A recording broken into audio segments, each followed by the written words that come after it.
আমরা পুরোপুরি হতাশ। কারণ দেখেন অন্তর্বর্তী সরকার প্রায় ১.৫ বছর হয়ে গিয়েছে কিন্তু ইতিমধ্যেই।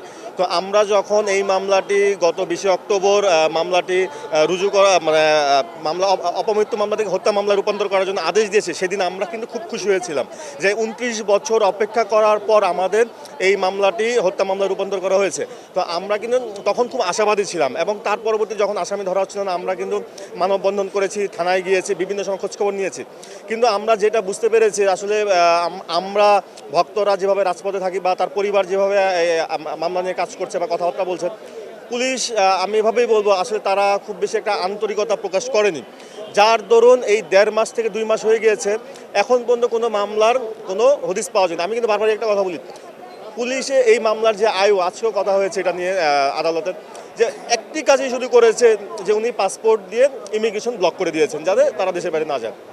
কিন্তু দেশের বাইরে যদি না যেতে পারে তাহলে তারা তো দেশেই আছে, তাহলে তাদেরকে কেন ধরা হচ্ছে না বা ধরা গেল না এতদিনও, বা অনেক দিন হয়ে গেল। আমরা তো দেখতে পাচ্ছি যে এখন ধরেন দু একটা ঘটনা তো বাংলাদেশে ইতিমধ্যে ঘটে গিয়েছে এই ইন্টারিম গভর্নমেন্টের সময়।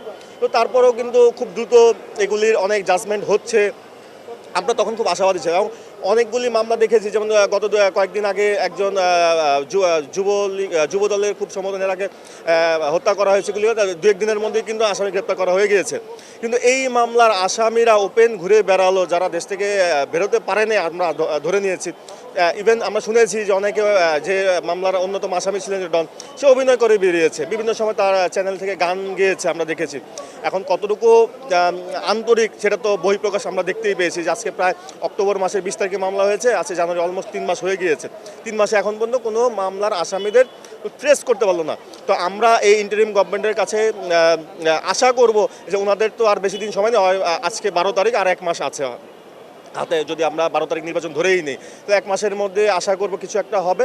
তবে আমরা যেহেতু ১ মাস সময় আছে, সিআইডির কাছে গিয়েছে মাত্র, এখন সিআইডি কী করবে তার উপর ডিপেন্ড করে হয়তো বা মামলার অগ্রগতি জানা যাবে। এবং আমরা আশা করব যে যতদূর সম্ভব এই মামলার আসামিদেরকে গ্রেপ্তার করা হবে এবং তাদেরকে বিচার আওতায় আনা হবে। তো প্রথম থেকেই বিভিন্ন রকম স্টেপ নেওয়ার জন্য অনুরোধ করছি মামুন আলমের কাছে, এবং এর আগেও আজকে দেখেন আমি একটু বলি পেছন থেকে, সেটা হচ্ছে লাস্ট ডেটে যখন আজকে ডেটটা দেওয়া হয়েছিল, আজকে ১৩ই জানুয়ারি, তখন কিন্তু আমরা মোটামুটি আশাবাদী ছিলাম। কিন্তু প্রবলেমটা হচ্ছে মাঝখানে আমরা আপনাদের গণমাধ্যমেই জানতে পেরেছি প্রথম, সেটা হচ্ছে যে এই মামলাটি ইতিমধ্যে সিআইডিতে হস্তান্তর করা হয়েছে।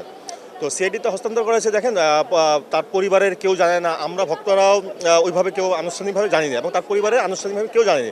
তারা খোঁজখবর নিতে যেয়ে থানায় জানতে পেরেছে, এবং আমরাও পরবর্তীতে জেনেছি যে এটা সিআইডিতে হস্তান্তর করা হয়েছে। তো আজকে যখন আমরা এই মামলা প্রতিবেদন জমা দেওয়ার ডেট ছিল, আমরা কোর্টে বরাবর সবসময় যেভাবে আসি সেভাবেই ভক্তরা সবাই এসেছে এখানে, তখনই জানতে পেরেছি যে সিআইডি আজকেও এখন পর্যন্ত, যখন এই মামলার শুনানি চলছিল আমি নিজে উপস্থিত ছিলাম সেখানে, তখন পর্যন্ত কোনো সিআইডি প্রতিবেদন জমা করেনি।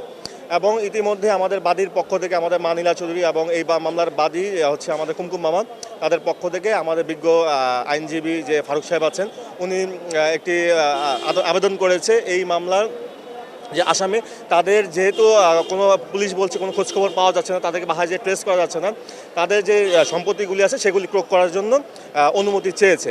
তো বিজ্ঞ আদালত বলেছে যে তারা এটা বিবেচনাধীন আছে।